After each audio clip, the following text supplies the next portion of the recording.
as much as others here, maybe, but they have noticed that you dance around a lot on the podium.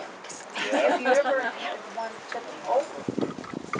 No, but you know, my parents are king and queen of the ballroom dances for like what they call the third age, older people in Brazil, and they opening. they You just wait for the next question. So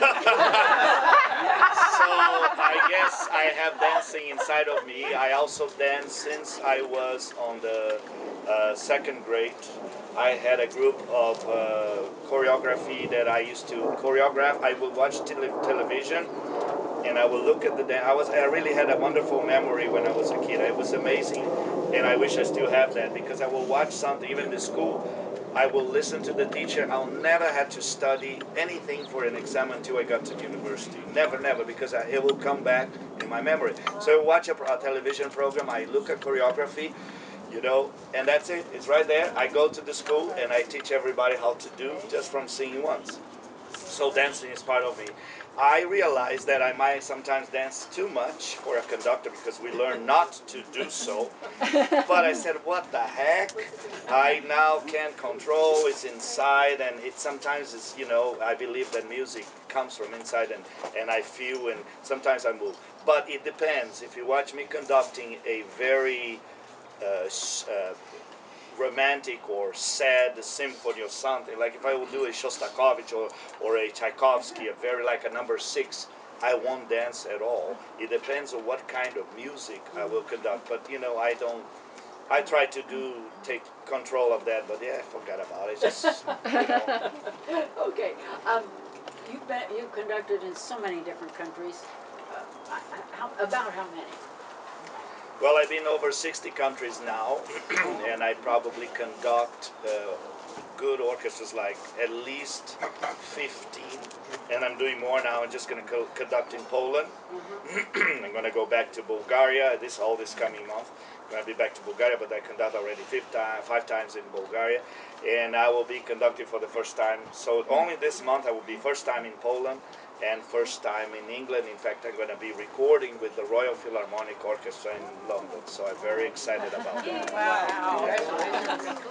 Do you notice anything special from one country to the other, or is it's a family of musicians and there's really not that much difference, say, in conducting in Italy as opposed to No, Poland? it's different. Music is the language for all. It's all the same. You can communicate. You don't need to speak the language. You know, I try to learn, even if I'm in Bulgaria.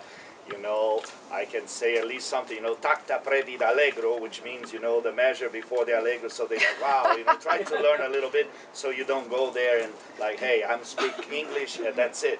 So they appreciate that, even in China, and I made a funny mistake once in China. I said a word and everybody's like, what? You have to be careful what you say sometimes.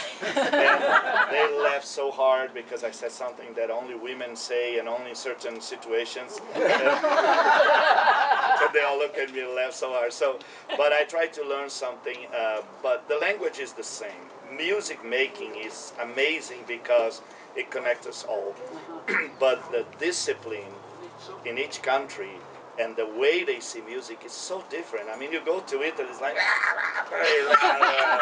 you know, it's like Brazil or Mexico, you know. And then you go to England, it's so serious as we would expect, right? And depends on the level of the orchestra. They look at you like, just another conductor, right? I mean, they've done so many times. And I got to learn that no matter how good, how bad you are, or how different, you always can make them play music and make them like that they are doing that concert, because that's, I think, is the tricky stuff. You go, and if you just go there and like, okay, I'm gonna get my money, gonna do the concert and go home, then they just see you the same. There's another conductor, we do a concert, get our money, go home. But if you bring something new, and I think that's the excitement about, then you can truly get the return from the musicians. I had wonderful experiences with orchestras, foreign orchestras, and it's just I'm always looking forward.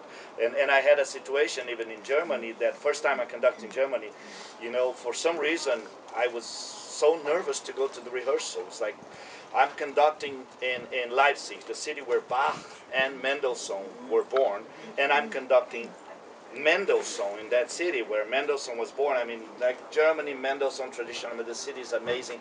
The culture. On the day that I did the concert, there are another 5 orchestras performing the same day. So that's the level of a small city like Leipzig. 300,000 people, so many orchestras, and so I was nervous for some reason. So nervous. I said, why am I nervous? So not to the performance, to the rehearsal. And when I got to the rehearsal and I started doing, I said, I'm just going to do what I know what to do. I mean, this is me. I can't change, right? And I started rehearsing, and it was just this warm reception, and it was great. And oh my gosh, and in fact, that was the record of my life for the performances. I never happened before. I came back to this stage in Germany 7 times. Oh, they love you.